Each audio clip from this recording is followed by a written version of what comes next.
In the world of chess, the endgame is where champions are made, defined by precise moves and flawless strategy.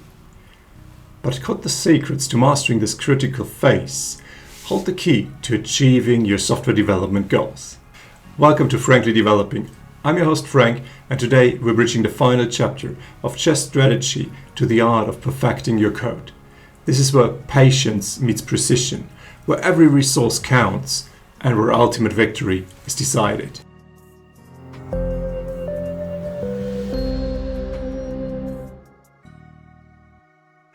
In the endgame, there are fewer pieces on the board, which means that each and every single one of them becomes much more critical. Its presence and its position. For example, in this position here, in this board, if you would just remove this rook or move it to some other row, it leads to a completely different game, because now all of a sudden it's an immediate checkmate position. That is why every single thing becomes very, very important. Whereas in the beginning and in the mid game, you have many, many more pieces. The impact that a single piece can make is not that strong yet. Similar to chess, efficient use of system resources like memory and CPU in the later stages of development, don't do it too early, can enhance application performance significantly. For instance, if you optimize algorithms to reduce the computational complexity, that can easily lead to much faster execution time. If you like this content, please consider subscribing to the channel and liking the video. It does help a lot, and it means a lot to me and helps keep the channel going. Thank you. If you are ahead in chess in a matter of material, what you can do in the endgame is just simplify the situation. You exchange pieces to simplify the board and reduce all risks that your opponent may get a comeback into the game.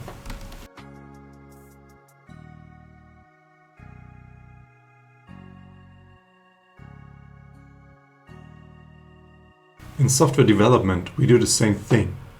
Once we're working on a feature, stuff gets added and it's getting more complex, but we also start to learn more and understand more and basically see our material advantage at that point. And then we can simplify. We can refactor our code and end up with a much simpler situation. The rest of the code that we need to maintain in the future shouldn't be this big mess. It's really this very simplified single board with fewer pieces, which means fewer complexity and fewer risk. It's not the risk of the opponent coming back into the game, but it's the risk of bugs and additional maintenance costs that is driving us to do the very same thing. In chess endgames, we have databases and games with lots of information that we can pick from to know about how to navigate complex endgames. There are some standard strategies, like how you approach a game with only pawns and kings left, like this one here. And if you are the white player, it's really hard to find out this way to draw this game still. It looks like the black pawn cannot be stopped, but just the presence of this other white pawn allows the player to find a draw. Of course, in software development, we also have databases, but in this case, there's a more direct parallel in that while we play the game, we profit much more from things like frameworks and libraries. So we have readily available strategies to solve problems that occur over and over again. And instead of having to learn them and do them piece by piece, move by move, we bunch them up into these libraries and frameworks so we can basically take in the full strategy in one go and rely on it to work for our purposes. Endgames in chess require patience as well as precision. You need to be able to concentrate very closely because the tiniest mistake can cost you the game. And you need the full precision of executing this winning technique properly. Things like having to mate with only a king and a rook, for example. It takes a lot of moves, so patience is a necessity. But you also have to do it right. In software development, we similarly need this mixture of patience and precision. One example is designing a good user experience. You need the patience to find out about all the things that the users need, the problems they solve, what makes up for a good experience, but also to run experiments, do A/B testing, and actually gather enough data to have the ability to make meaningful decisions on this. But again, you also need precision. You can't work with a design that is somehow off, or do A/B tests and mess up the results. Like, this needs to be very accurate, and you need actual reliable data.